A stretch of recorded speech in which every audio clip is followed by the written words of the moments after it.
Selamat datang kembali. Hari ini kita mau langsung bedah satu studi kasus ya. Ini tentang rencana peningkatan berbasis data untuk SMP N2 Lawang Wetan. Sumber kita ya analisis mereka sendiri terhadap rapor pendidikan 2025 yang baru mereka terima. Jadi kita akan coba gali temuan-temuan kuncinya, terus lihat juga strategi perbaikan yang mereka usulkan buat tahun ajaran 2025-2026. Oke deh, yuk kita lihat bareng-bareng isi laporannya. Laporan ini kan datanya baru ya, diperbarui Maret 2025. Langsung kelihatan ada dua area prioritas nih. Kemampuan numerasi, itu kode A2, sama literasi, A1. Dua-duanya, masih rendah ya. Betul sekali, rendah. Kalau kita lihat angkanya, cuma sekitar 31%-an siswa yang memenuhi kompetensi minimum numerasi. Terus untuk literasi, ya sedikit lebih baik, 35%-an.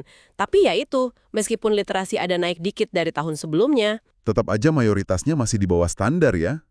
Atau bahkan jauh di bawah gitu. Iya, persis. Mayoritas masih di situ posisinya. Nah, yang menarik, dua area ini tuh nyambung banget. Akar masalah numerasi itu kayaknya di konsep dasar bilangannya yang masih goyang gitu. A213. Sementara kalau literasi, hambatannya lebih ke pemahaman teks sastra yang A12. Oh, jadi kalau pemahaman bacanya kurang, ya susah juga ya buat ngerti soal cerita matematika gitu. Nah, itu dia. Saling ngaruh kan jadinya. Skor literasi rendah yang menghambat pemahaman soal cerita. Terus ada lagi nih, skor dukungan psikologis D123 kelihatannya juga turun. Ini kayaknya ikut bikin siswa jadi kurang pede di dua area itu. Hmm. Jadi bukan cuma soal teknis pelajarannya aja ya? Betul, ada faktor psikologisnya juga. Oke. Sekarang kita pindah ke area lain yang, ini angkanya lumayan bikin deg-degan juga. Iklim keamanan sekolah, D4. Skor keseluruhannya aja udah turun. Tapi ada beberapa metrik yang turunnya signifikan banget. Kesejahteraan guru, D4.2, turun hampir 13 poin loh. Iya, itu lumayan besar. Dan yang dibikin khawatir lagi, persentase siswa yang bilang bebas dari bullying D4.4 itu turun drastis, 10% lebih. Terus yang bebas dari kekerasan seksual D4.8 ini turunnya lebih parah lagi, hampir 20%. Dari 62% jadi cuma 42,8%. Astaga, hampir 20% ya. Itu parah banget. Parah. Angka-angka ini bikin sekolah masuk kelompok 20% terbawah nasional untuk indikator itu. Waduh, itu data yang serius banget ya. Kira-kira akar masalahnya apa nih menurut analisis mereka? Kalau kita telusuri ya, analisisnya nunjuk ke terbatasnya pelatihan buat guru. Pelatihan soal pencegahan sama penanganan isu-isu ini. Kayak bullying D4.3, kekerasan seksual D4.7, pokoknya isu keamanan lah D4.10. Terus ditambah lagi skor inklusivitas dan toleransi D8.3 juga rendah. Jadi nyambung ya antara pelatihan guru dan isu inklusivitas itu? Kayaknya gitu. Ini jadi pertanyaan penting sih, gimana caranya sekolah bisa benar-benar bangun lingkungan belajar yang aman, yang suportif buat semua siswa. Oke, selain dua isu besar tadi, literasi numerasi dan keamanan, ada lagi catatan lain kan ya? Pengembangan karakter A3, skornya sedang tapi naik dikit. Cuma tantangannya di aspek kebinekaan global A3.5.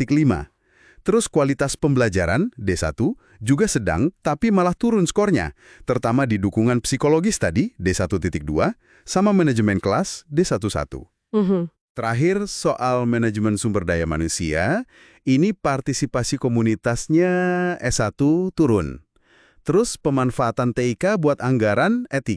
Nah ini, khususnya belanja BOS online E31, skornya 0. Beneran 0. Iya, 0. Itu temuan yang cukup mencolok ya. Nah, menanggapi semua ini, sekolah lalu nyusun rencana perbaikan. Rencananya cukup komprehensif, pakai kerangka perencanaan berbasis data atau PBD itu. Jadi datanya benar-benar dipakai ya buat bikin rencana? Betul. Jadi prosesnya itu identifikasi dulu masalahnya pakai data rapor, terus refleksi kenapa bisa gitu, baru benahi, bikin rencana aksi, terus implementasi, kerangka IRBI itu. Oke.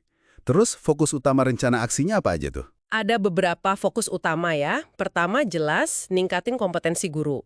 Lewat pelatihan. Pelatihannya macam-macam. Literasi, numerasi, dukungan psikologis, isu keamanan tadi, sampai cara pakai PMM.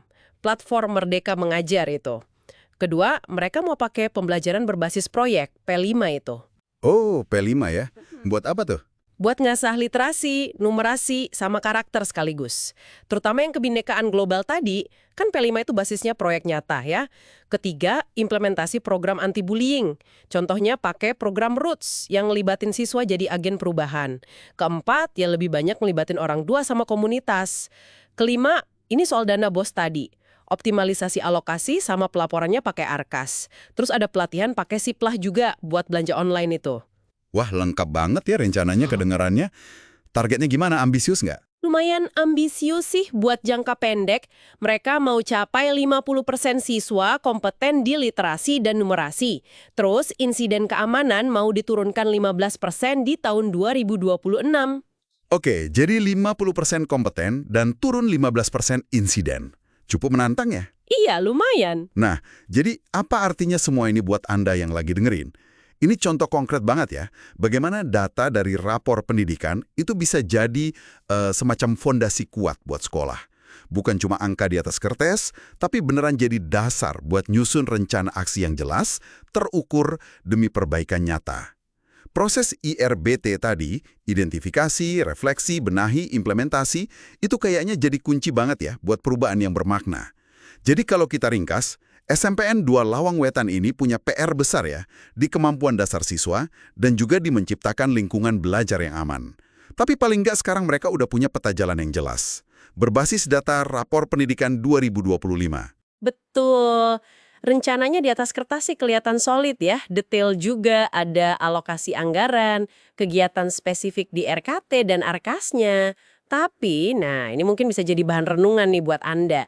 Di luar dokumen perencanaan yang rapih itu, kira-kira faktor non-teknis apa ya yang paling krusial supaya implementasi rencana ini benar-benar jalan konsisten di lapangan, supaya adaptif juga. Apalagi kan pasti ada tantangan ya, kayak kapasitas guru yang beda-beda, atau mungkin ada yang resisten sama perubahan.